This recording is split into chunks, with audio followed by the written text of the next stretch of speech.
Hello and welcome to Obscure Movie Reviews, where we love to take a look at some of the more unknown and ambiguous titles in cinema history.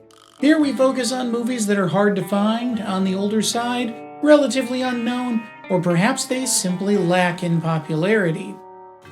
So load your guns and saddle up your horse as we hit the dusty trail for The Long Ride Home.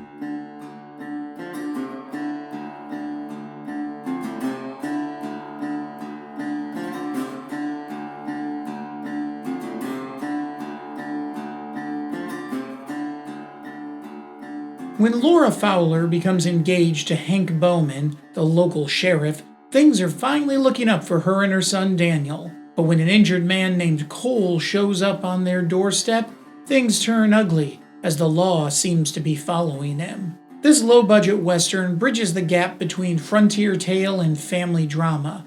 Ever heard of it? I know I hadn't. I literally found this movie when it came in a blank action movie variety pack from a local thrift store. Naturally, I wanted to give this obscure movie a shot. Well, this one is special. It stars Randy Travis as Mr. Cole. Travis, while having done several movies and TV shows, is best known for his career as a country western musician. His performance here is, well, kind of flat. For someone that's supposed to be tormented and brooding, he comes off more like he's bored. Starring opposite him is Vaughn Taylor, who's also the writer of the film. Taylor has a few acting credits under her belt, namely in soap operas during the 80s, where she went under the pseudonym Vonna Tribby. Soap operas tend to be a little over the top in terms of the acting style, which makes them come off cheesy. Unfortunately, Taylor brings that cheesiness with her into this film. How they roped a big name like Ernest Borgnine into this, I'll never understand. But if he was on set for more than a day or two, I'd be very surprised. Co-starring is the talented Eric Roberts as the Honorable Sheriff Bowman. I can't help but always feel that Eric Roberts is better suited as a villain. From one professional to another. If you're trying to scare somebody, pick a better spot.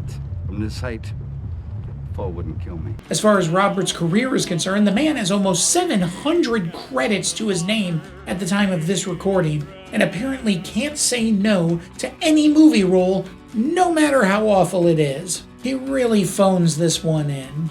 The actual star performance comes from the then 13-year-old Alec Medlock. Medlock would go on to have moderate success as a voice actor for various projects, as well as a recurring role on the Nickelodeon series Drake and Josh.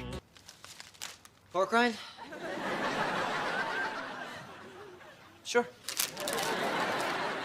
He is the only actor in this entire film bringing his A game, which is a sad state of affairs. When the child actor is the best one in the movie, we're off to a rough start. That'll bring the score for the acting to a 3 out of 10, for the acting being just not good. It's slow. Very slow. The movie takes forever to get started. We spend a lot of time with each character, which is strange because we never seem to get to know any character beyond their surface level personas. It drags on, and the story is far too simple, and there are far too few characters for this to last as long as it does. The movie is only an hour and 27 minutes, and you feel every second of it. It'll get a 2 out of 10 for having really bad pacing. The Long Ride Home is directed by Robert Marcarelli, who has directed some other low-budget dreck throughout his career. With a budget of $3.5 million, the money must have all gone to the few sets they had, the dime store cowboy costumes, the horse rentals, and Ernest Borgnine. It certainly didn't go into the cinematography, which is bland, unimaginative, and makes an already slow movie even more difficult to watch. It doesn't have the worst cinematography I've ever seen, but I'm not sure that's saying much. It'll get a 3 out of 10 for having some not-so-good cinematography. The music was composed, orchestrated, and conducted by Gala Sawal Ashcroft. Sorry if I'm mispronouncing that. And is okay. It isn't bad by any stretch, but isn't going to be particularly memorable. There isn't anything to really stand out and make this film soar. All the music tracks are available online, but they're all kind of the same. None of them gets a unique flavor. The sound effects and audio recordings are fine, I guess. Nothing great, but nothing bad either.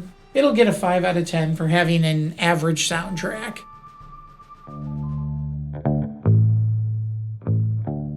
The plot is pretty weak. There isn't much originality here. Laura Fowler's engaged to the sheriff and wants to get a do-over on life with her son. Then an injured man on the run from the law arrives. Surprise! The injured man is actually her long-lost husband. I would have given you a spoiler alert, but minutes into the movie you'll figure that out on your own, so I'm not sure why they even bothered making it a mystery. Also, the lawman is actually a crazy killer who's angry that Jack, that is Cole's real name, got credit for the murders he committed. He stole my name! Also not much of a surprise because we're told in the first scene that a deputy was murdered and his clothes taken, then we see a deputy in all black show up shortly after. It's extremely predictable at every turn, and a lot of decisions characters make are nonsensical. It'll get a 4 out of 10 for having a below average story. If you've seen it once, you've seen it. And you are also probably very strong-willed or very stubborn. Not sure which one I am. This one will get a 0 out of 10 for rewatchability, because I probably shouldn't have watched it the first time.